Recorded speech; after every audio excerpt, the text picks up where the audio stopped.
You're listening to the Midwest's Most Dangerous Podcast, Season 17, Episode 2. This is LOCPod, coming to you live from the NECA IBEW Power in Indiana Lake County Studios. Good morning, LOCPod. This is John Cantrell. I'm playing the part of Kevin Smith. We have a very unique show today. We got Jill Gajewski covering for the flu-bound, pregnant, notorious LMP. Bless her. I bless her, too. She's really, by the way, knocked down. This flu is the real deal. I may even go get a flu shot, actually. Really? Dude. And you don't usually. No. Yeah. But, like, it scares me. This one knocked her down, and she's pregnant, obviously. But, I mean, she's fine. She already went to the doctor. They're not that worried about it. But it's like, bad. Yeah. We didn't want to do small studio with flu-bound notorious LMP. So thank you for being here. Is that where Kevin's at? Does he have diarrhea? Yeah, he does. Exactly. Yeah. Kevin. He's pregnant, too. Yeah. Oh, wow. Yeah. So Kevin's out. He's on a much-needed break with the fam. So he couldn't do today. We knew that rolling in. Pretty sure Kevin and Janet practice safe sex. And then today in the second segment. He said he was pregnant. John is definitely in the house, everyone. Yeah, I know. I just John's got like ADD. I just keep on talking. Like, that's what people do to me. I do it to John. Isn't it annoying? No. Like, I'll say something and people just like continue their conversation like I didn't say anything. I don't get annoyed. I get revenge. Oh, yeah? Yeah. Wow. We got Corinne Straight doing her first episode today in the second segment. Corinne's going to be zooming in from across Indiana. She's a celebrity, man. Oh, yeah. Yeah. She's going to be doing our second segment on Tuesdays. So we're excited to bring Corinne in today. And then today in the third segment, I got Jason Gore for sheriff. Wow. That's a huge get. The man himself. He's running for sheriff of Lake County. And it was an interesting timing because there was big story in the paper this morning. It's like, holy crap. Oh.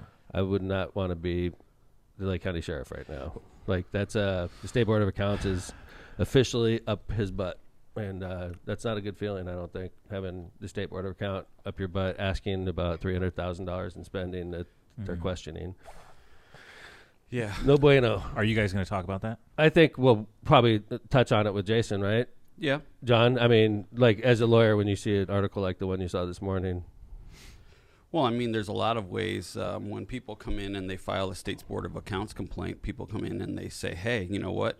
We find these errors or we want explanation. So, you have a lot of back and forth between an elected official and just any department and their lawyers and their accountants and trying to get things squared away. So it sounds like they wrapped up this report and that's their finding, and it seems pretty intense. There was an 83-page report. About 20 pages was a response from John Kopak, the lawyer for the sheriff's office. And to me, it's like a gray area. The whole thing, it seems like the sheriff has a commissary fund. That's like if you're an inmate in a jail, like, and you pay for shampoo, shampoo, anything, right? Honey buns. Anything. That money goes into a commissary account that's controlled by the sheriff. Well, so like, you buy, what's the street value at Family Dollar of a honey bun? In the jail, it's $4.62. Really? Yeah. And then so you pay $4.62. They cover the 30 cents to buy the honey bun, and then the sheriff gets to keep the rest in the commissary account. It's That's quite a markup. It's airport prices on steroids. And now think about the technology that's going on now in the jail because they don't want people coming into the jail anymore because of germs and things like that. So they've changed jail visitation. You can't see an inmate. You can visit them from home. So every video call, every phone call is monetized, and you can they can some people, your family and friends can send text messages to you. They can send audio messages. So everything in the jail is all monetized. You can send people care all that money goes into the sheriff's commissary fund. You want to send a locked up relative a book, some snacks, and a little care package. It's like $100 and it's $8 worth of stuff. So now this commissary fund is supposed to be tightly controlled. You can only spend the commissary funds on certain things like combating drug use, combating juvenile delinquency, training, things of that nature, right? But that's the question, Jill, is if there's like a $5,000 charge out of the commissary fund at Karma Cigar Bar, is that training? Is that combating juvenile delinquency? Because you could say, yeah, I spent $5,000 at Karma Cigar Bar, and I got to pay me and 5 other people's entry fees into a fundraiser for juvenile delinquency. You know what I'm saying? So you're like, yeah, it had to do with combating juvenile delinquency. And they're like, $5,000 at Karma Cigar Bar. So like it's That's that gotta kind. be pretty common though, like paying for golf outings and Yes, like that good kind question. of shit. How about this? Because I was thinking about it. Was it? Golf outing was in there. It was. Yeah. But like, how about this? There's things I do as mayor. Some Hessville Little League says, Mayor Tom, could you put a sign on center field wall, right? And then we give them like $250, and it's usually there's a promotional account in the city, and it'll be paid out of a promotional account in the city, which is similar, right? Yeah. But it's not $5,000 at Karma Cigar Bar coming out of a promotional account at the city. It's $250 going to Hessville Little League. But it seems to me, I looked at the expenses. It came out last night. I went through the whole thing because I'm always very careful. I want to make sure I don't run afoul And any federal you're a investigation. financial wizard. So I went through the whole thing, and to me, it seems like the safest way this could have been avoided is by using your campaign account because that's what it's there for. And the sheriff has, I imagine, a couple $100,000 in his campaign account. Seems like a lot of those expenses should have been covered by the campaign account. Now, I'm not saying it's illegal, but I think this all could have been avoided if we'd have been a little bit more careful and used our campaign money instead of the commissary account. Well, let me ask you this question, okay? When was the last time the State Board of Accounts came in, did an investigation, and came back and said, they presented charges, and then charges were filed? Okay, well, so because you're asking this because State Board referred this to the U.S. Attorney's Office, the Indiana Attorney General's office. Oh, wow. And all kinds of other scary places. Wow. Right? So, like, yeah, that's no fucking, that's no good. That's no good at all. Like, in this environment with Donald Trump's Department of Justice, I wouldn't want them questioning $300,000 plus in spending. Even though it is a gray area, I wouldn't want Donald Trump's Department of Justice with that kind of power over me. I certainly wouldn't want. And I don't think the sheriff's very comfortable right now. It's a horrible situation. And I know Oscar very well, and you know, it's scary, man. This is a scary one for me. Like when Oscar was, he had some situation going a couple years ago, but it was about a traffic offense. Right. It's like, come on, at the end of the day, it's a traffic offense, right? This is a lot scarier because this is like, the sheriff is saying it's appropriate spending that I did. It's that gray area. It's like when Mayor McDermott gets a sign at Hessville Little League, okay, but it's $300,000 plus. So it's like, that's a lot tougher. I mean, there is. It's hard to figure out exactly what you can and can't do. I mean, I agree. When you're at home and you get your mail and there's something from the legislators and the senators in Indiana, these big, they're huge. And they're taxpayer money. It's all funded by taxpayer money built into the law in Indiana. You're right. Yeah, exactly. And so that's all. And like I said, I get stuff as mayor all the time.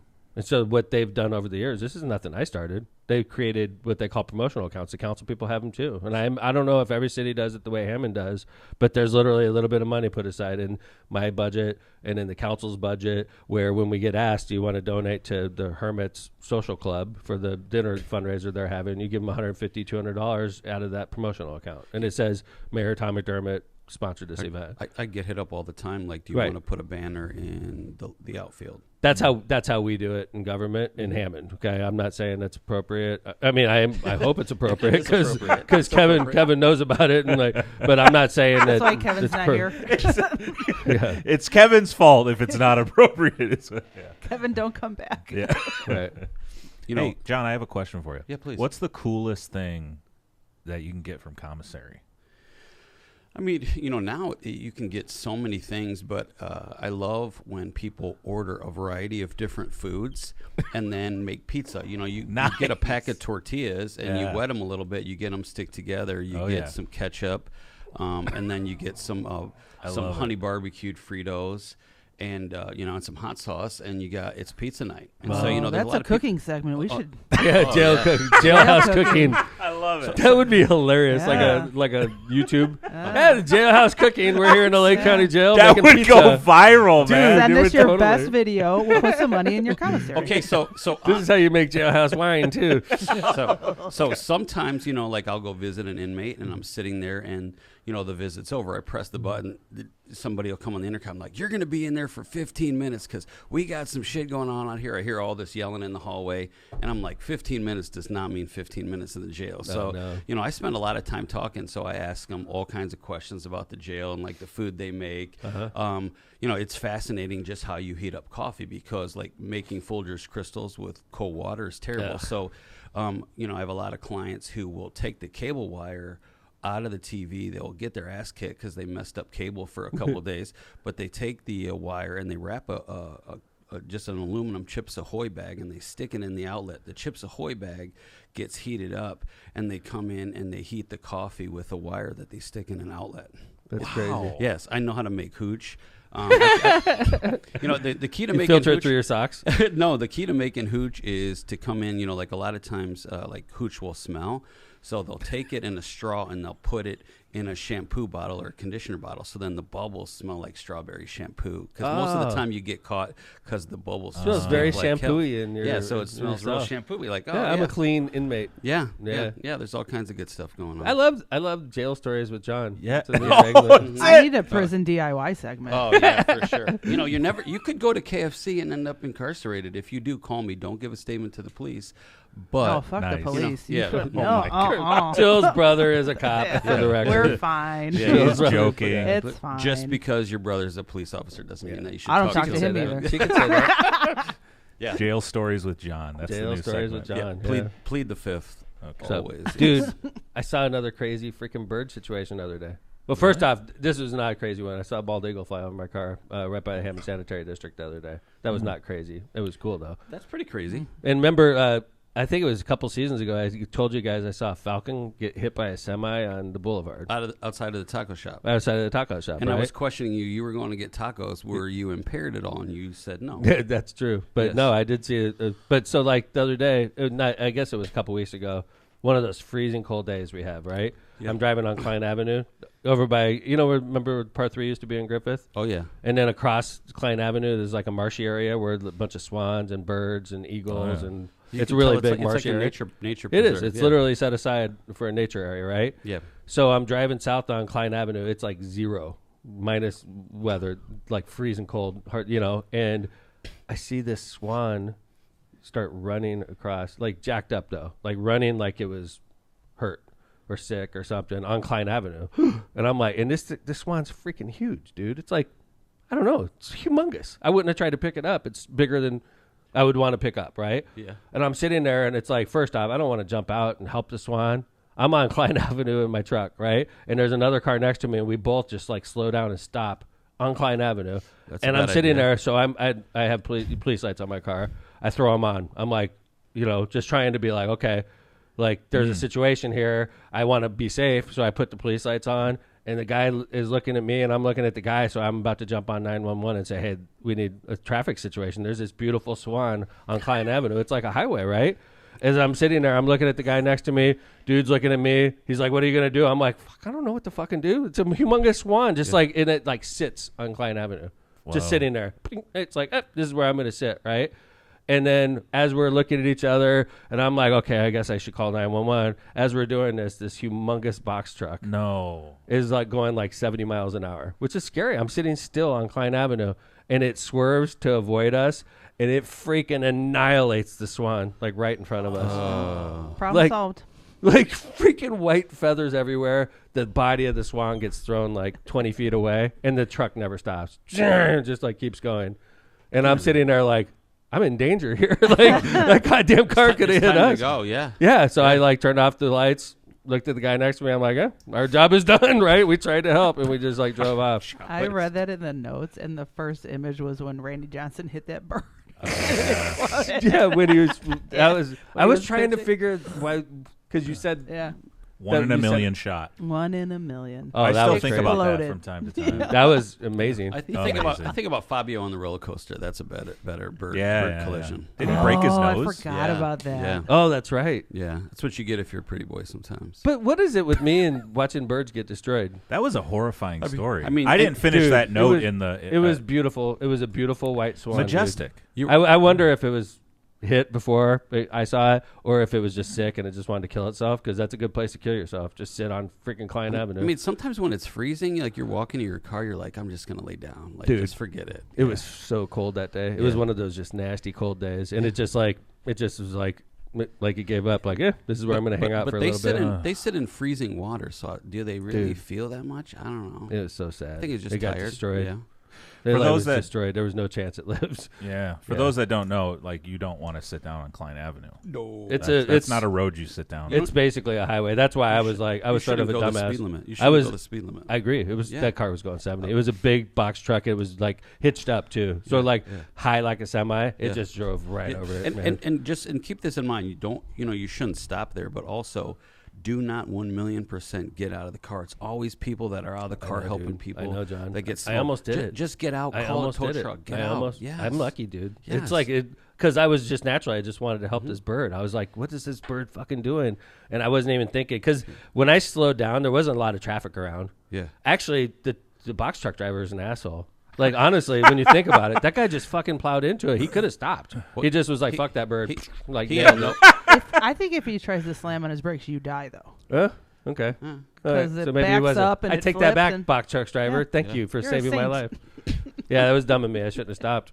Because I was like I was in the fast lane and I completely stopped. But I had my lights on, but like, that was dumb. I'm not going to ask you any questions about whether or not, like, you were impaired, you were driving. No, so I was straight.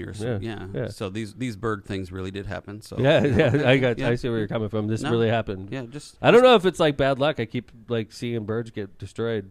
That's There's a weird. got to be something behind that. I know, dude. Is that like bad luck in Haiti or something like that? No. This I Just in Haiti. It's like you saw two birds die. Yeah, what was it? Falcon and a swan. They're like, oh no! But not a in pigeon, Haiti. you're fine. Don't ever visit Haiti. It's like no. I saw the note, but I didn't want to read the story because I wanted to hear it. Like if I'm Stedman and you're Oprah and we're doing a show, we don't want to talk about what's going on in the show. You want to hear it live.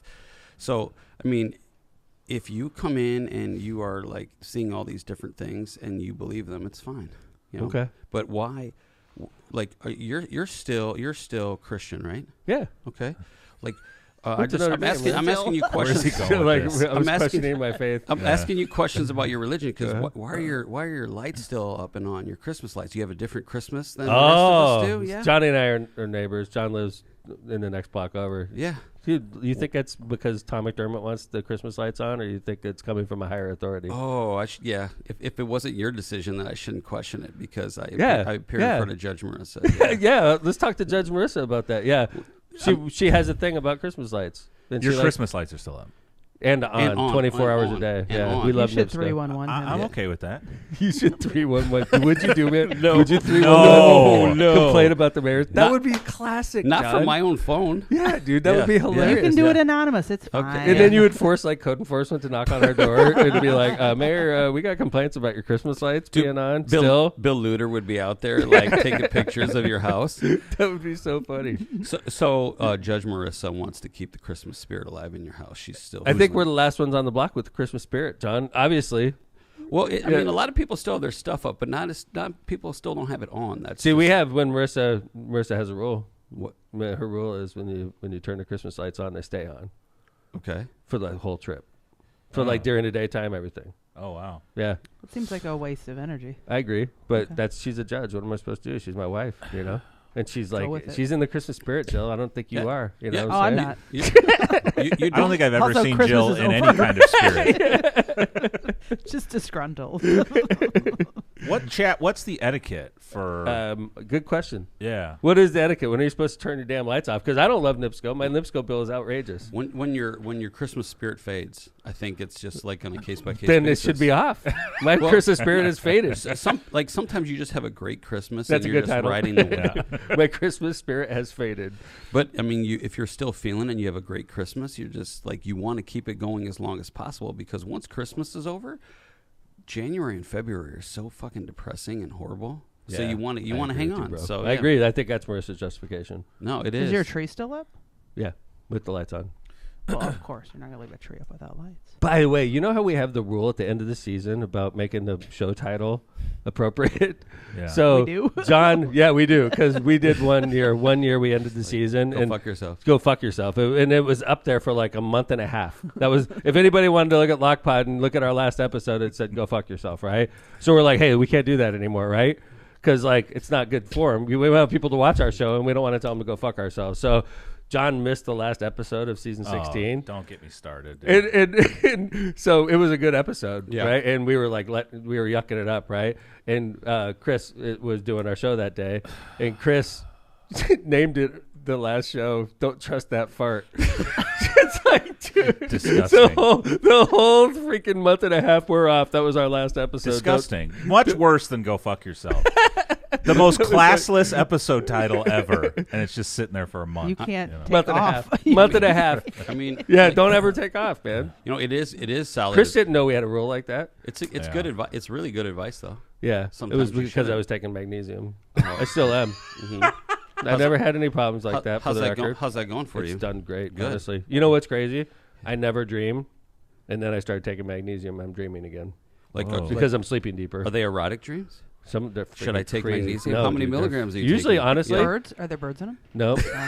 My dreams are fucking stressful. Yeah. Honestly, I wake up fucking stressed out. It's like, God damn, I wish I wasn't dreaming because they're fucked up, screwy ass, crazy, stressful dreams. Why don't Give you, us one. Yeah. I don't remember them usually, Okay. but I wake up and I'm like, what the fuck? Like when I wake up, like what am I doing? Like my brain is so screwed up, So I think I wasn't dreaming on purpose because my dreams are fucking crazy. What if but magnesium makes you dream. If you take magnesium and you get your spouse to give you a full massage before bed, it'll take away most dreams. All right, let's Marissa, let's try that out tonight. Yeah. All right. Just have her put Vicks on your feet. Vicks. Okay. Yeah. Cool. Try it. See if that works. All right, hey, why don't we start Pause, doing the please. ads? We're Pause, gonna have Pause. I have Googled the meaning of multiple bird. Oh, Death. God. really. What is Yeah. it? Is it bad news? No.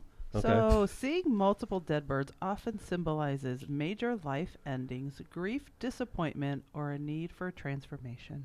That's weird. Wow. I've seen 2 horrible bird deaths in the last year. Do you think that you need a transformation, like you need a Doubt. major sports team moving into your city? I'm subtly wearing my Devin Hester jersey. Yeah. Like you can see your spirit. I know. Yeah. Yeah. I Let me put it away. no, to be honest with you, I think that we should be, with the help of John Vesmar, shooting a bunch of videos trolling Arlington Heights. We're better Bear fans than they are. There's like no they're, doubt. They're, Yeah. they're There's drinking no doubt. tea with their pinkies up, By the way, and their tuxedos, and they're watching. Like we made news on the first episode, and that was one of the comments that got quoted a lot was we're blue collar down here, and up in Arlington Heights they wear tuxedos and sip Yes. champagne. Yes. It was like I love that quote going out. We need to film some videos of some Bears fans here, and we need to mock them about how they have like a plate of soft cheeses, and that's how they tailgate. I love it's it. It's like when you go to Ravinia. We don't act like that. We don't party like Agree. that. We're more Is Bears. Ravinia in Arlington Heights? I don't know. It seems No. like That's it. far. It's up there. but It's up there in the neighborhood, right? Yeah, same. It's a freaking drive. I goddamn hate yeah, going to yeah, Ravinia. like they can't hang with us, and I think Ravinia is a freaking 2-hour drive, man. Yeah, yes. And so like Arlington Heights, it's 23 miles away or 30 miles away from Soldier Field. Hammond's 23 miles away, but 30 miles to Arlington Heights. You know how many minutes that is? Yeah. Going 2 to hours. the suburbs. 2 out hours there? of traffic. If you're lucky. Right. If you're lucky. Hey guys, why don't we do some ads? We're gonna come back in the second segment. We got Corinne Straight in the virtual Yes. waiting room. She's a celebrity. with her first. Yes, she is, and she's gonna be doing her first show with LOCPod as a recurring episode on Tuesdays. So My wife is such a huge fan of hers. I am She's so too. excited. Straight talk Yeah. with Corinne. I know. Is that her title for it, or is that our title for it? I think we came up with that. All right, let's talk to her. Well, Yeah. Let's start off with some ads. First off, Powering Indiana Lake County is our premier and our studio sponsor. Powering Indiana Lake County is your source for the region's most trusted electricians. At Powering Indiana Lake County, we set the standard for excellence in electrical work. As IBEW Local 697 electrical contractors, we ensure safety, reliability, and quality for Northwest Indiana corporations, businesses, and homes. But our mission goes beyond the job site. We're creating a brighter future for the region we proudly serve. Powering Indiana Lake County, bringing excellence to the job, creating a brighter future for our community. Find the right electrical contractor at poweringindiana.org. 219 Development and Bauer Construction. We're so excited to welcome longtime friends of the show and now one of our premier studio sponsors. Two outstanding companies deeply invested in building and supporting our hometowns. 219 Development and Bauer Construction. 219 Development is focused on smart, responsible redevelopment across Northwest Indiana, revitalizing neighborhoods, reimagining old spaces, creating jobs, and strengthening our local economy through thoughtful, sustainable projects. Bauer Construction is the boots-on-the-ground team that brings those visions to life, building with pride, precision, and commitment. These are they aren't just builders; they're community partners. If you want to build something meaningful in the region, or whatever you can, or wherever your vision takes you, start with 219 Development and Bauer Construction. Reach them at 219-268-8484 or J.R. Farino at 219dev.com. Sorry, Rob, I read that horribly. Elevate your brand with Misprint, the premier printing and sign solution in Chicagoland and Northwest Indiana. With a 30-year legacy of excellence, their experienced team, led by Rick Balsenberger, combines innovation and technology to deliver top-quality signs and printing always on time and within budget. Conveniently located in Munster and Hammond, Misprint is your partner for creating impactful visual solutions that leave a lasting impression. Visit them at misprintusa.com to bring your vision to life today. Tortillas Nuevo Leon is the gold standard in Mexican cuisine across the Midwest. Look for Tortillas Nuevo Leon's popular red and white label at your local grocery store and enjoy quality Mexican products made with local expertise. Tortillas Nuevo León, hechas con amor, para ti y tu familia de todo corazón. Tortillas Nuevo León, hechas con amor, para ti y tu familia. De todo corazón. The Branding Room Floor. Hiring a full-time marketing manager is costly, but what if you didn't need to? At the Branding Room Floor, we are your marketing development, providing marketing strategy, creative design, web development, full-time branding, and more, all for less than the single cost of an employee. We're the region's award-winning full-service marketing agency partnering with businesses and organizations that want complete marketing department results without the overhead. Stop doing it yourself or delegating to unqualified employees. Get the support, expertise, and partnership of a full marketing team with the Branding Room Floor. Visit thebrandingroomfloor.com to get started today. Thank you to our sponsors. And ladies and gentlemen, our first time, well, she's been a guest multiple times on LOCPod. Our first time doing our recurring segment on Tuesdays with Corinne Straight. Welcome to the show again, Corinne. Hi. Good morning, Tom. Good morning, John. How are you? Good. And You're a celebrity. I don't know if you know that. I've She heard knows you that. refer to me as a celebrity a couple times, and I'm like, oh, who? You're Yeah, an influencer. How about that? at least in Indiana. That's what I say. I'm That's good I'm enough. Indiana That's where we live. viral. There's That's where we there's live. 6 million people that live in this state, Corinne. Yeah. We're over 6 million now. Is it? See? I And you're think- viral with over 6 million people. That's solid. Yeah, and they're more moving here just because of me, obviously. I'm getting Of course, people to of move to course. Indiana. That's right. So Corinne is stationed outside of Elkhart, right? Yes, I'm in Elkhart County. Yep. Yep. It's not only getting people to move here, but getting people who already live here to speak up, because you give them the courage to speak their mind and say, "Hey, I'm a liberal in a conservative village." Yes. No. Yeah. So Corinne, when you first started becoming an influencer, I mean, when you first started, you put out your first TikTok. I remember we talked about it. You had the backdrop of the cornfield. Yep. Did you expect to head this direction? I know you were sort of at a No, not at all. Yeah, no, not at all. This has been really surprising, and it's interesting to see that this is the first full year where I feel like I kind of have my feet under me. So I'm excited about 2026 to see what this content creator, social media kind of thing to see what it will do. So yeah, it's interesting. Because I know that there's a lot of candidates that follow what you do. And, obviously we got statewide campaigns that are going to take place this year. I mean, do you see yourself like assisting in that cause, or are you more just talking about the issues, or do you think you're going to be back in the trenches again, working with candidates one day? Or I do a little bit of that now. So I do work behind the scenes with on some communications strategies with candidates at the state level and at the congressional level. So not anything full time, certainly, but at least in an advisory capacity, and try to really maximize my time there. But yeah, there are some state candidates that have a really good chance in 26. I agree with you. Yeah. I agree. Do you get press credentials? Like if you go somewhere, are you considered press? You try to get yourself in somewhere because, I mean, you technically fit into that category. Yes, I could. I could ask for it. It really is up to really who anybody is going to honor press credentials. It's kind of up to them. Sure. As our dear president has demonstrated, you can decide or not decide that somebody is the press. So it really depends on the kind of relationship that you have with people and if you're willing to respect certain journalistic boundaries. So I always commit to protecting my sources, and I always commit to respecting embargoes. So if somebody sends me, hey, here's the speech that Mayor Tom's going to give tonight, it's embargoed till 5. And I respect that. So usually if you do that, but as long as I always preface every conversation with, I will put my opinion in here. So of course. But how about this one? Like, cause I do this a lot with reporters and I do trust reporters. But a lot of time I'll be like, listen, Corinne, I'm going to tell you this, but you cannot repeat this at all. This is completely off the record. And then I give you some juice and then I'm like, okay, I'll go back on the record now. And then we talk generally, but like, do you get that a lot with elected officials? Yes. Yep. And I always, people are nervous sometimes to talk to me if it's for the first time because they kind of don't know, like, okay, is anything that I say she's going to put in a friggin' TikTok? But when I start talking with them, I'm like, look, I just want to get to know you. I said, if I decide to put any of this conversation in a video, I'll let you know. But if I do, it will always be, I won't say who you are unless you want me to.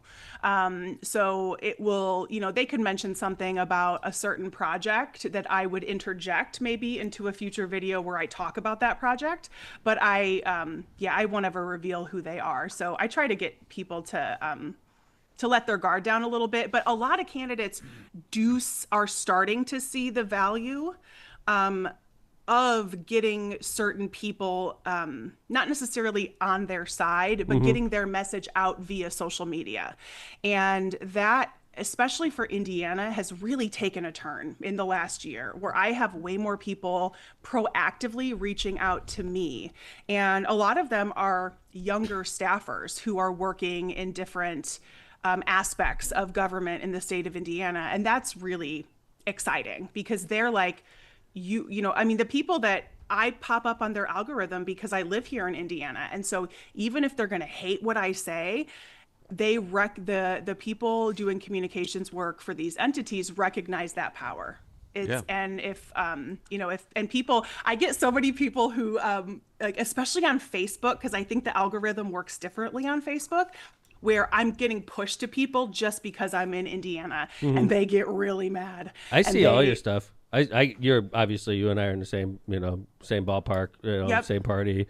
We think similarly. So I think just about every video you put up, I see it, which is great. I love it. And I'm one of those people that called you this off season. I was like, hey, Corinne, I had an idea. And you and I went through, I don't know, a couple weeks of back and forth. And, here we are. I'm super. Do you like the name Straight Talk with Corinne? Is that what you call it? I do. I've used Straight Talk Tuesday in lives before. So this is perfect. So I love it too. I like the alliteration. It's fun. All right. Let me ask you a question. I want to ask you a political question. Okay. All right. So here we are in 2026. Yep. What do you see as the big stories? Like in 1 year from now when we're talking on LOCPod, what are we going to be talking about happened in 2026? What's the big story for politics in Indiana? Oh, good Lord. So like I'll tell you that I do, for a lot of my foreign news, I love, for all my national news, I use a lot of foreign news sources. That really helps me make sense of things. So I get a lot of U.S. political coverage from the UK, from Canada, from France. Australia does a really good job of covering the U.S. because they are so similar to us, like in temperament, which is really interesting. But I was watching LBC, which is Leading Britain's Conversation. They're on YouTube, but they are a long-running radio program in Britain, and they were talking about the Venezuela attack and the UN meeting yesterday to kind of discuss the legality of what the US did in Venezuela. And the guy said, well, when you were sitting in my chair the last time in 2025, I asked you, what are we going to be talking about in 2026? And he just goes, and he just sighed the biggest sigh.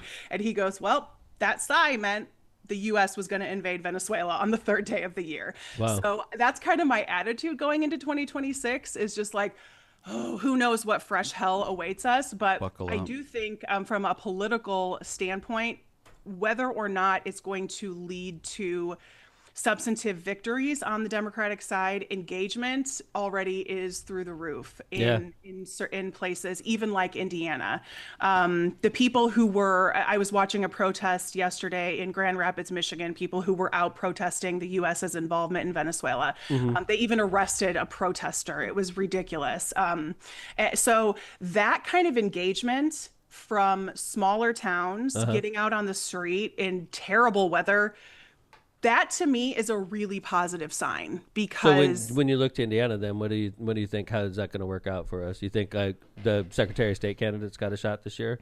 I think so. I think with the Secretary of State, it's really going to be getting people excited and even understanding what the Secretary of State does and why they should care.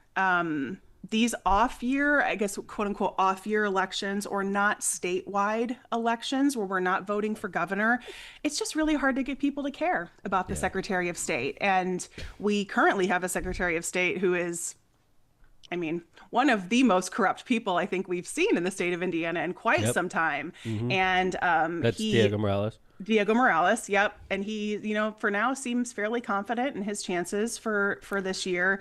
But if we get people to kind of understand that this is, election integrity is such a big talking point, especially in an election cycle, let's talk about the Secretary of State and election integrity. And let's talk about your voting records and how vulnerable they may be.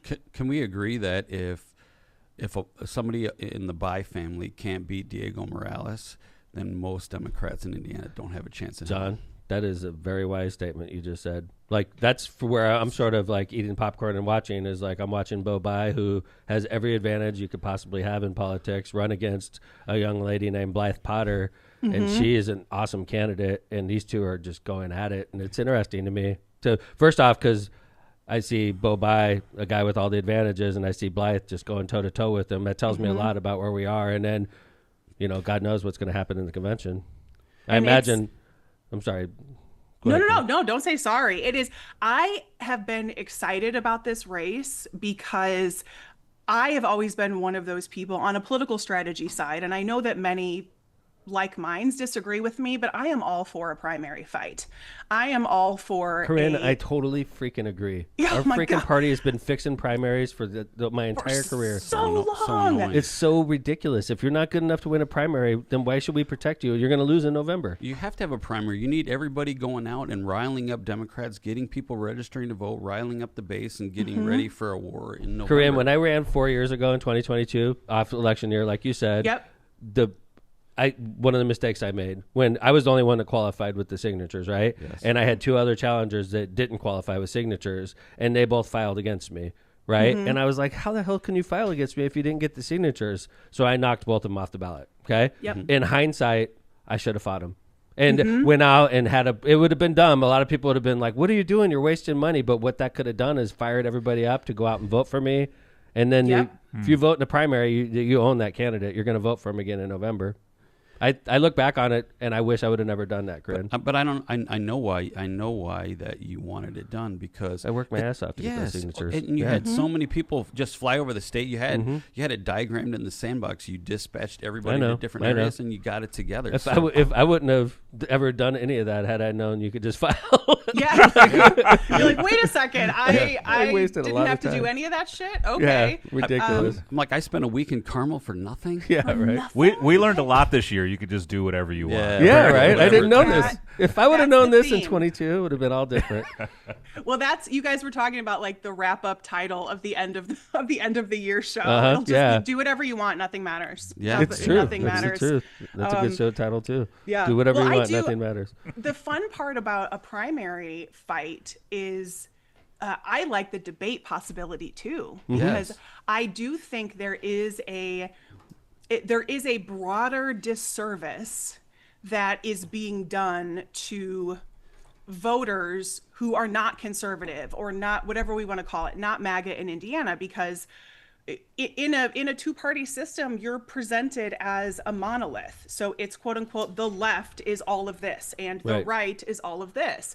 But what we see more on the right are nuances. We see people who distinguish themselves from MAGA. We see people who are, I'm a Republican, but I'm not a Trumper, right? And so when we don't do that on the left, when we are so afraid of a primary, even though we could have known damn well, and all three of those candidates could have known damn well, I'm not going to win this. I know. Tom's going to win this. I know. But I am happy to stand up on a stage with him and go toe to toe and triple the number of doors that we're knocking on. And then when May is over, we are all Team Tom. See, I should have done that. Looking back on it, that was a mistake I made.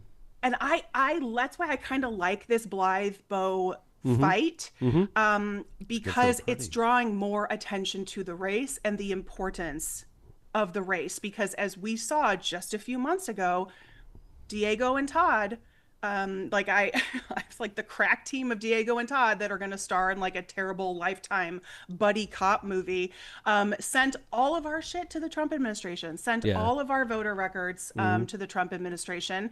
And once the voters of Indiana understand the vulnerability that we face with somebody like Diego in office, both Blythe and Bowe could have a better shot. Blythe is scheduled to be a guest on LOCPod coming up here, and I know Bo's going to be on as well. So awesome. I totally agree with you. I got to roll. Thanks for the straight talk, Ms. Straight. Thanks, John. Thanks for See you, having Johnny me. Law. Peace out, y'all. Good to see you. It's Say so hi to good to Jason see on the way you. out. I will. Yeah. But that's a great race. I agree with you. I'm excited about it. I think Me both too. candidates are awesome, and it's really cool. What else we got, Corinne? So I know heading we got to into wrap up in a few minutes. We got to wrap up in a few minutes, and I was trying to find. I am gonna scroll through my photos when we get off of here, and I'm gonna text it to you. But I was trying to find a picture of myself from Hessville Little League when you mentioned the Hessville Little League earlier, and I was like, man, I know I've got a photo around here somewhere. Get out of here! I forgot about that. You had a I connection. played in- Hessville Little League, yes, for a long I forgot time. all about Wow. that. When we first met, you brought that up. That's crazy. Yep. Were you on the championship team? I was on we won like the 11-year-old team. So you grew up in all-star Hammond? team. Yes. Yep. I forgot all So about grew that. up in Hammond, played Hessville Little League. Aren't you proud of your mayor, your former mayor? I'm super proud of my former mayor, even though you. he didn't become mayor until Well, my I dad left was mayor, Hammond. right. But Dang. you didn't become mayor until I left Hammond. Right. So, but I think that helped, obviously. I got out agree. of town. You're That's welcome. so cool. You're welcome. And yeah. by the way, I love the area you live in too. When I was running statewide, I always loved going to Elkhart. I always felt the love when I went there, and it's a really cool community you live in. It really is. So, It's certainly an interesting county. We have all kinds here, which makes Yeah. living here pretty fun. yeah, it's but like the very other diverse. As Yes, far as diversity, it political is. diversity too, right? Yep, political diversity. Even though, I mean, on a county-wide election map, like you wouldn't necessarily see it because the county itself is pretty darn red. But within the county, we have a lot of blue areas. Definitely Goshen is one of them. Yeah. Downtown Elkhart's another one. So, but going into 2026, the one thing I did want to bring up, because I don't know if you know this as the mayor of what Let's go. I think might be one of the best cities in the state, that according to the Washington Post, Indiana was named State of the Year for 2025. Really? Nice. I didn't know this. Washington Post. Now, Wapo. the reason I'm laughing is because it sounded very much like the FIFA Peace Prize that was just manufactured for Trump. good. And I'm just That's like, good. 2 days I'm like- before he invaded Venezuela. Yeah, I need this quick. hurry up, guys. Yeah. I'm really for peace for the next 36 hours. But no, it came out right before Christmas. It was like December 23rd or something. The Washington Post editorial board has announced that every year they will be choosing a state of the year. And Indiana.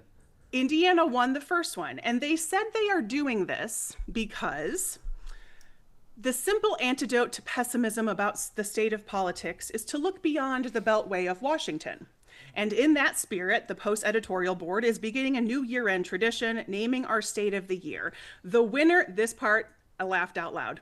The winner isn't necessarily the best place in the country to live freely or start a business. Oh, nice. Instead, it is the state that did the most to improve or otherwise acted in a way worthy of emulation.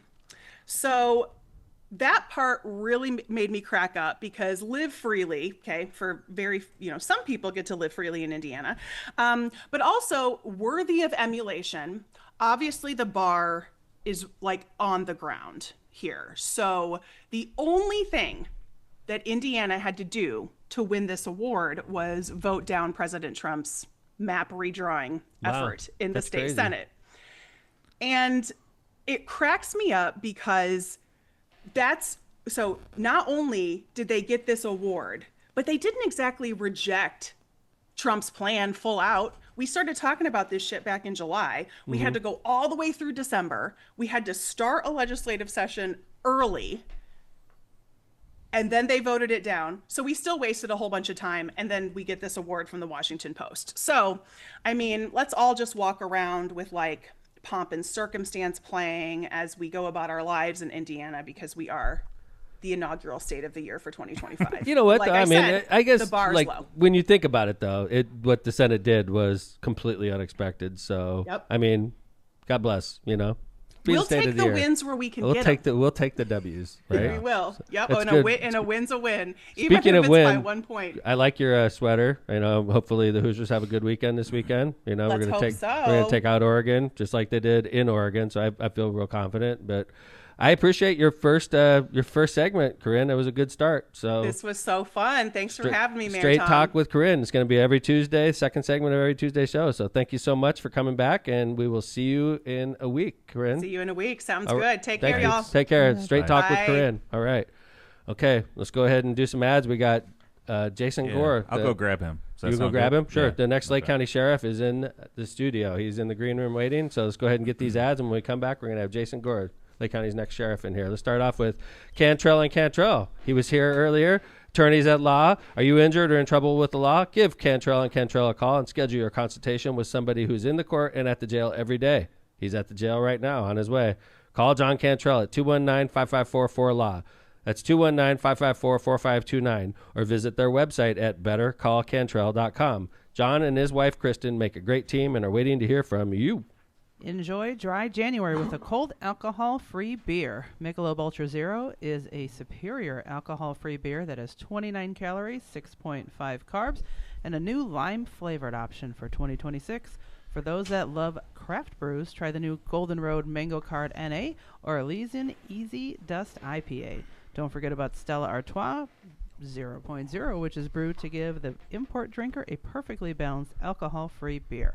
With so many great non-alcoholic beer options, dry January has never been easier for those that love beer. Enjoy beers and cheers this January responsibly. I'm off to a good start on dry January, by the way. I know that Calumet Brew doesn't want to hear that. Right. But I decided on the show last time I was going to do it because I was already clean. So I was like, screw it, I'm going to go all the way. Just not beer or No alcohol. booze. No booze. Yeah. But Kevin said he was on the air. He was going to do it too.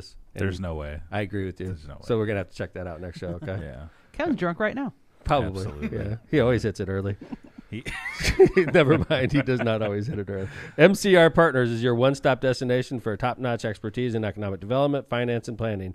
With a dedicated team geared up to tackle your projects head-on, they're your go-to comprehensive solution providers. Dive into the world of economic development with MCR Partners and let them guide you through the maze of opportunities. Stay in the loop and connected by hitting up their website at mcrpartnersllc.com for tailored assistance. Don't hesitate to reach out to Matt Reardon at 219-741-9511.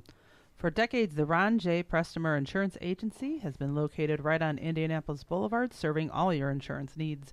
The Prestomer Agency specializes in a wide range of insurance products and services, including auto, home, business, life, and much more. The Prestomer Agency serves thousands of people and businesses throughout Chicagoland and the Midwest. Call Ron or Ronnie today at 219-844-0103.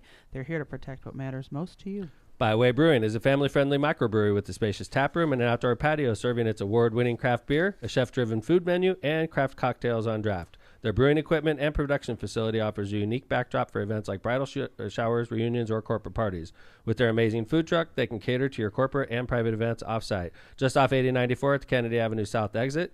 Let them show you that customer service is their top priority. Check out more at bywaybrewing.beer. Thanks to our sponsors. Welcome to the studio, Jason Gore. Hi, everybody. How we doing today? Good. Pull that microphone up to you. That activates better. Got it. How's everything, man? Everything's going very well. I agree with you. You know, Jason and I, we've known each other for, I don't know, over 5 years. I'm trying to remember when that horrible crime that took place in Hammond was. Was it even more? Well, you and I met once we prosecuted it. Right. Yeah. So how long ago was that? 5 years ago. Yeah. That was that's how I met Jason. It was a horrible crime that happened in Hammond, gang violence, and a young lady. Actually, a couple people died in that shooting. Correct, too. It was heartbreaking. The whole thing was heartbreaking. One of the young ladies that got killed was literally covering up her family to try to like prevent them from getting shot, and it was senseless violence. It was one of those crimes that shocked the conscious. And in situations like that, any mayor worth their salt wants to see the feds come in, and that's how I met Jason. He was working with ATF. Yes. That was a horrible crime, right? It was awful. You know, it was a situation where you had one gang that was taking an opportunity against another. So you had the Latin Kings who had lost a member the day prior, and they were having a bit of a vigil in a neighborhood in Hammond. It used to be called Little Waco, but we know it as Jacob Square. And then you had the opposing gang, the Latin Counts, who occupy an area south, who knew that they were congregating in that area. They get a guy to show up with a rifle and just randomly start firing into the crowd. It struck Lauren, who was on her front porch, just simply observing what was going on. She's a young lady, 16 years old. And she had other family members, and she tries to usher them into the house, and she is shot and killed. She was only 16. Yes. And then consequently, there was a young man by the name of Chris White who was sitting in a vehicle, just sitting in a car. He was also shot. He did not die at the scene. Maybe it's worse, but he lived several months in a nursing facility and then finally succumbed. So anyway, as mayor, obviously this was huge news. It was shocking. It was horrible. And then the feds come in. Jason comes in. Worked with the police departments, and we got every one of those sons of guns, and we put them, and they're all serving long sentences in federal prison right now. So that's how I met this guy. So naturally, I started hearing rumors that Jason was retiring as an ATF agent, and I was like, what? He's a boss. Like, right? You were in charge of hundreds? Yes, when I retired, I was the assistant special agent in charge of the Chicago Field Division. So I'm like, why would anybody that's that high up in the ATF take a risk? Because you're taking a risk, right? Sure. Because you retired. Yes. You're officially retired now. I am officially retired. You're no longer a federal agent. Nope. And you don't know the outcome of the race, obviously. Nope. You know, shit happens in politics. I mean, sometimes. Sure does. So you literally you're risking your career. Sure. I mean, you gave up a lucrative federal agent career to run for Lake County Sheriff. Yeah, just to add a little bit of math to it. So, you know, as a federal agent, you have a mandatory retirement at 57. I am 53. I retired in 2025 at 52. In total, if I would have stayed, I could have made nearly $1 million more in salary. Wow. If I would have stayed the rest of my time. But it was time for me to go within so Jason, the organization. what's burning you? So I mean, obviously you have a strong conviction to run for sheriff. Yes. And I don't see that in a lot of people. Like a lot of people, they don't want to be involved in politics because it's ugly, right? So what is your driving force? Like your North Star in this? Why did you go through all this? Sure. It's I was born and raised here I was born and raised in Hammond. I've been a Lake County resident. I've lived in Merrillville, Schererville, St. John, throughout my years. I've worked my entire career in Lake County and Lake County area, especially as a federal agent. Rarely does a federal agent get hired and then sent back to the place that they came from. Mm-hmm. It was a great advantage for me. Yeah. And I was able to parlay relationships. But as I start working, some of the problems and leadership issues and stuff that was going on at the sheriff's department was always known and present. And the more I began, you mean as an agent, it was always present? Oh, sure. Really? Yeah. So Yeah. you would hear like FBI talking to ATF and stuff like that about obviously the sheriff's office. I'm not even talking about the current sheriff. Okay? Correct. It's been a place of corruption, Yeah, even it has. before Yes. the current sheriff took over, right? Correct. So like obviously the Lake County Sheriff's Office has had a problem historically. We had a sheriff go to prison. Yes, we did. Right. So, I mean, Lake County Sheriff, go to prison. So, like, you would hear things in the circles of federal agents about the office? Sure. I mean, they would call it the county clown show, which is, that's so disrespectful. But Yeah. but Sheriff's office? But unfortunately, not incorrect. Mm-hmm. And, there have been a lot of people that have gone to jail. There's been some problems. They had the machine gun theft case and some other stuff involved. So that was sheriff. back in the days where it was another sheriff. It was even before Buncich. And in that case, there was a lot of officers that were getting parts from machine guns in the sheriff's office and selling them online and getting the money for themselves, right? In basics, yes. Yeah. And that's just direct threats. I mean, theft. And, one of those rifles, the parts, it was used in a standoff with a person, I believe, in Pennsylvania, which was really kind of the impetus. Oh, boy. And, so it was a mess. And, in being a federal agent, we travel a lot and we get to work all across the United States. And I've worked in 26 states. And I've had an opportunity to interact with a lot of police departments and sheriff's agencies all across the country. And you see the good and you see the bad. And you see what works and what doesn't. And when you look at a bad police department, you see the effects on the men and women that work within that department and to the people that they serve as well. If you have a high-functioning, well-led police agency, it reflects in the men and women that work there. And then, of course, those communities are much safer. I agree with you. And they're more robust and they're vibrant. And when you see that, and then I look back to where I'm from, I see an opportunity to take a lot of these things that I have seen and learned and apply them here in Lake County. And that's really what I want. I want to develop a world-class police organization that benefits the men and women that work there, and it also helps the public that they serve. Public safety is the bedrock of everything for a community. Economic development, schools, family, housing, everything that we rely on within our sphere, i.e. Lake County, all begins with public safety. You know what I want as a mayor of Hammond? My neighbor is Chicago. We get a lot of big city crime in my city. Sure. And obviously I have a police force of 200 officers, and they're excellent, okay? They are. But, we also have a sheriff's office that's excellent.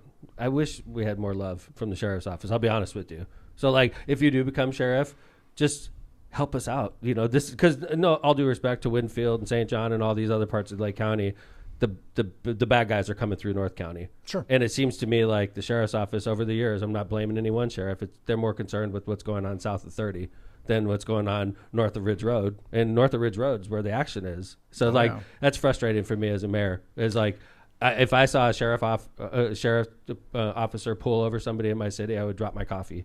I would be so shocked, Well, I think that the big help with that is the strategy as to how we're going to, deal with and attack this cross-border problem. Isn't it? People from Illinois are coming over to Indiana and treating it as if it's their criminal playground, and we have to stop that. And it's a coordinated effort, right? It is a strategy by all those border communities working together with the prosecutor's office and the U.S. Attorney's office to hold people accountable when they come over here and commit crime. Equally, we have to let the public know. We have to educate those people and let them know, hey, you come over to Indiana and act in this way.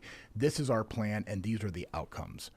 And it's important that we demonstrate that and work that plan. So whenever you look at the sheriff's department or the sheriff, he or she needs to be that person that pulls people together, and and we actually come up with a strategy that works for our county. Does that also include the federal agents? Because I imagine a former federal agent being the Lake County Sheriff probably has great connections to the federal government where we could get their assist also in cleaning up some of this violent crime.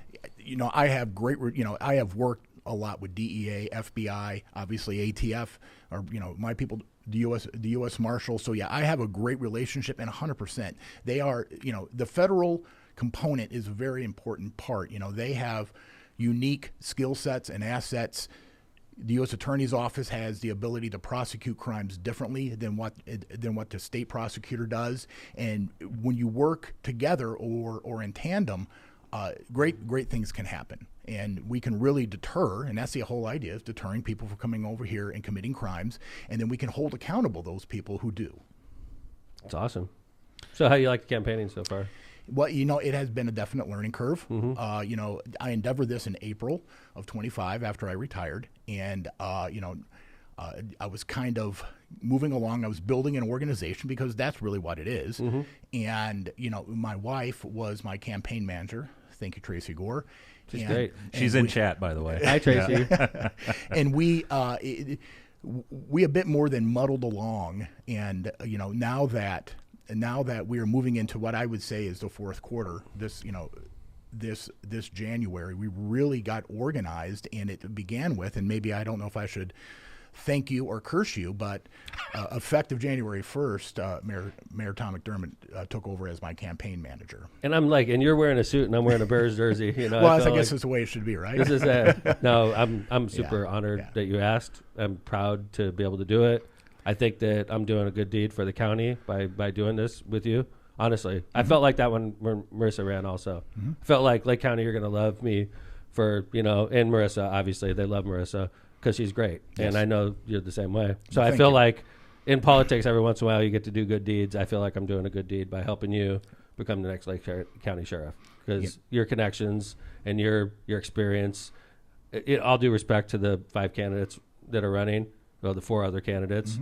You clearly are the best candidate on the resume wise. And the scary thing for me, and that's something I preach to the campaign all the time, is it doesn't mean the resumes don't always win in politics. Politics is a popularity contest. It is.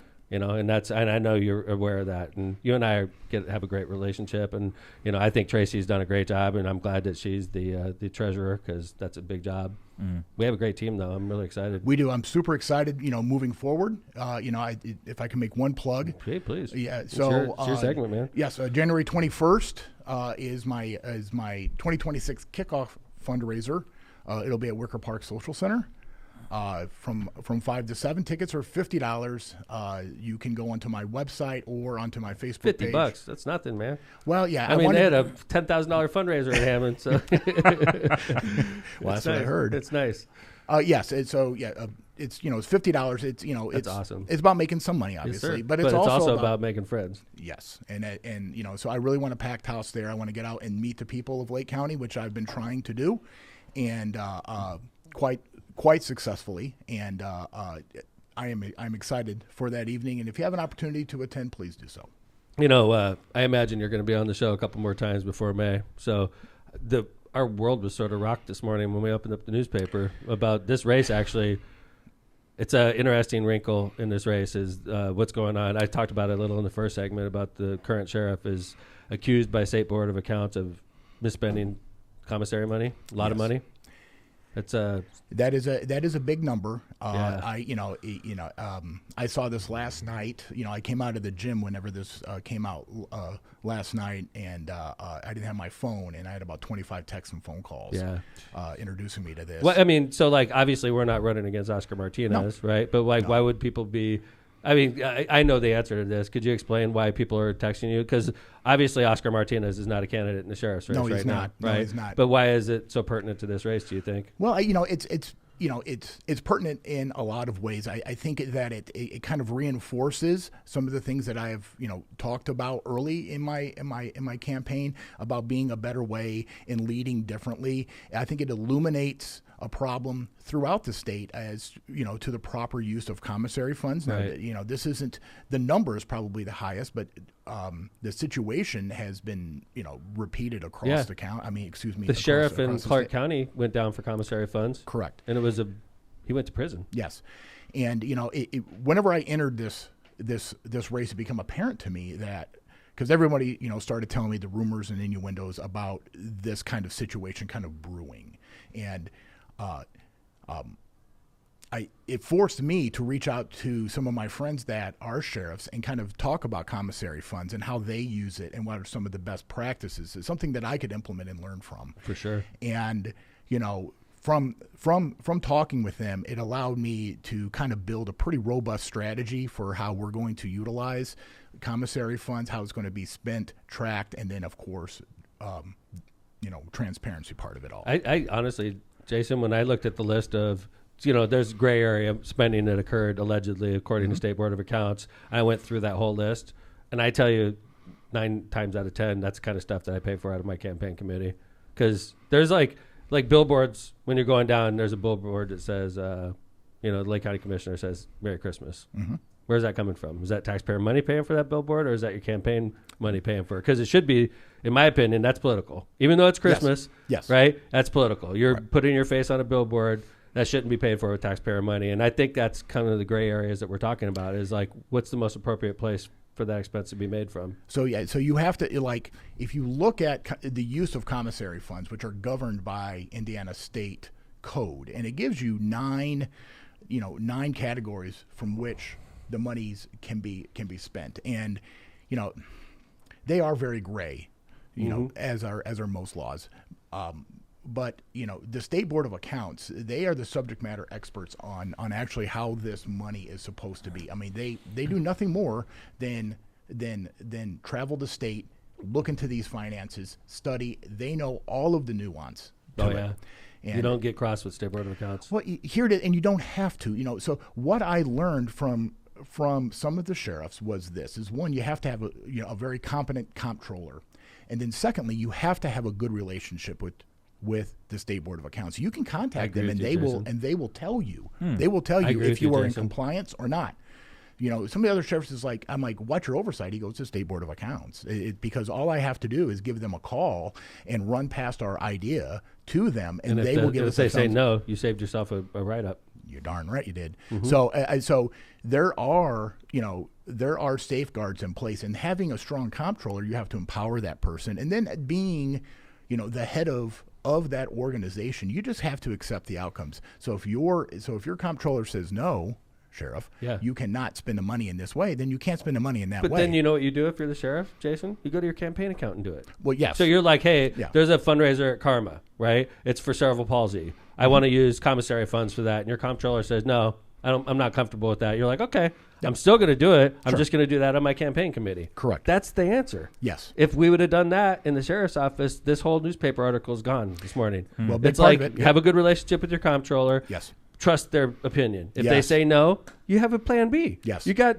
I imagine the sheriff of Lake County's got $200,000 in a campaign account. Then use that money. Yes. And you're not in trouble. No. And it's when I talk about empowering, your comptroller, now I get it that, you might go to your legal team and they may give you an interpretation of the law as they read it, and you're a lawyer. But the State Board of Accounts and these accountants know the nuance behind it, and they know, they've seen it all. How this money is being used, proper or improper, and they know. Oh yeah. And so whenever I say that they are the subject matter experts, it's not to bolster them, but it's just a simple fact. There's no reason to fight with State Board of Accounts. Like over the years, I've been mayor a long time. When I first got in, I used to battle with them and argue, and I'd walk out pissed off. Now it's like so chill. And I have a great controller. She's got a great relationship with them. The whole thing takes like 15 minutes. We get a couple write-offs. Okay, I'm sorry. We'll fix that next year. You know what I'm saying? But it's just not a good situation that's going on right now. It seems like. And that's a very big number, and that impacts. That would scare the crap out of me if I was accused of that. I don't want to comment too much, because it is just a report. There has to be an investigation, and I don't know if there is one or not. But that is a big number that impacts, Sheriff Martinez's life in a very big way. And it's a hell of a burden. He's a to have good guy, to feel. Man. So, I know him. I know his wife. I know his family really well. It's just like that is a scary story. It's much worse than a driving offense. So. Oh yes, by and far. Yeah. Okay, this is not your last. We're going to be on a lot during season 17. Okay. Well, thank you so much. I appreciate. So yes. I am officially your campaign manager. Yes, it's been you publicly are. announced. I'm going to stop wearing the bear stuff now. Okay. No, you should. You should. It's LOCPod. I'm allowed to. Listen, that is a great opportunity for not only Lake County but also for my hometown. And I'm super stoked. Thank you. That they're I hope they come to Hammond. I have that bias, but I hope they also come. Well, if not Hammond, somewhere in Lake County. It benefits us all. Bite your tongue. Hammond or nothing. Hammond or nothing. Hammond or Arlington Heights. That's where I am. Okay. Can I just say one thing real please. quick as we wrap up? Yeah. I really hope this interview gets clipped and shared because, Jason, I learned a lot about you today. I didn't know your resume and where your heart is running for this. So I really hope a lot of people watch this. We had a lot watching the show all day, and we will clip and do our part. So all right, thank you so much. And this is my first podcast experience. So welcome. You didn't even cuss one time. That's great. Well, I was telling myself, like I have a mouth, and but I was trying to tone it down. You're a lifelong cop. By the way, you Right. started off as a Maryville police officer. I was a Maryville police officer from 1998 to 2004. Wonderful years, formative years for me. I spent 4.5 years with DEA as a task force officer, and then got hired by ATF. It was the greatest career move I have. I love that organization and the people that work, the violent crime cases that they have done. They're heroes. The undercover work that the men and women do every day. Now, keeping in mind, ATF's only 2,500 agents, and the work that they do is second to none. So I am extremely proud to come from those ranks, to have led those ranks, and all of the experience and training that I got along the way. That's great, man. I appreciate you coming on LOCPod, Jay. Well, thank you so much, It's good sir. to I see appreciate you. And you and I we've already gotten to know each other well, and I know for the We are next now 5 months wedded. we're gonna be sick and tired of each other by May. So, Jill, thank you for filling in today. Yeah. I appreciate it. Lindsay was down with the flu, and Jill saved the day, so we appreciate you being here. Jay Vez, we did it. You know, we put the show together. Yeah. You that and was I, quite a like, show. And then Johnny Law was in here. We had Corinne Straight in here. Yeah. I saw it. Well, I watched Corinne's in the other room. This is our first episode with multiple guests. And we Okay. had, when you think about it, we had 3 guests today. It was seamless. Yeah, thanks. I seamless. appreciate Good you job. being here. Man, you look great. Thank you. You're doing a great job, by the Thank you. way. And we're going to keep bringing you in because, we got a lot to talk about in your campaign. So Roger that. Thank you. thanks for listening to LOCPod, everybody. Another episode in the book, season 17, episode 2. We are going to be back on Friday. Kevin will be back in the studio then also. I'm not sure if we have a guest or not. I haven't looked at the calendar, but We do. We have a big guest. Which one? Portage Mayor, I believe. Oh, that's Friday. Yeah. Yeah. Austin Bonta is going to be in here on Friday. Thank you for reminding me, John. Yeah. The mayor of Portage is going to be in here. We have a lot of guests this year. We're giving you your money's worth. That's for sure. We are. So, but we have a lot of guests lined up this year too. So, looking forward to season 17.